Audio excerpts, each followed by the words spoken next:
तुम ध्यान से सोचो, तुमने मुझसे कल जो मांगा वो मैंने कल के कल ही तुम्हें दिया था।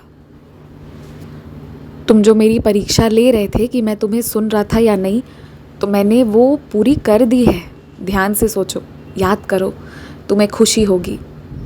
और एक बात जानते हो, सच में कुछ लोग ऐसे हैं जिनका तरीका विचित्र होता है।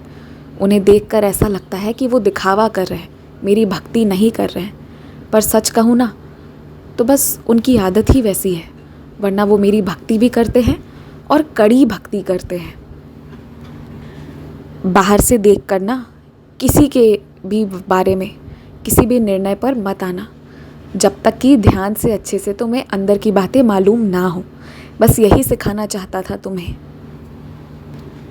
जिस शक्ति को तुमने महसूस किया है ना, वो शक्ति उस वक्त तुम्हारे पास थी, इसलिए तुम्हें वैसी अनुभूति हुई।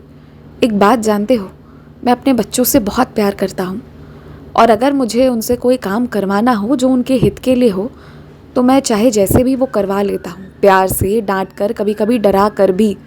तुम इसलिए इस बात के लिए बिल्कुल निश्चिंत रहना कि कोई नकारात्मक शक्ति तो नहीं थी तुम्हारे आसपास। ऐसा कभी हो ही नहीं सकता। तुम जिस तरह से पूजा करते हो ना, तुम्हारे आसपास खड़े रहने के लिए उन्हें भी बहुत हिम्मत चाहिए। इसलिए तुम्हारे आसपास कोई बुराई नहीं थी। बस कभी कभी तुम्हें सही रास्ते पर लाने के लिए मैं भी अलग अलग तरीके अपनाता हूँ, तो ये उनमें से एक था। और मुझे खुशी इस बात की है कि तुमने अपने संस्कारों को नहीं भूला, तुम सबका पालन करते आ रहे हो। तो मैं तुमसे बहुत प्रसन्न हूँ।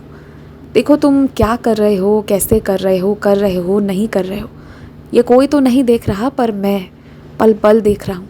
यदि तुम्हारी नीयत भी किसी के लिए अच्छी हो ना, तो फिर बस उतना ही मेरे लिए काफ़ी होता है कि तुम्हें उस कर्म के बदले आशीर्वाद दे सकूं।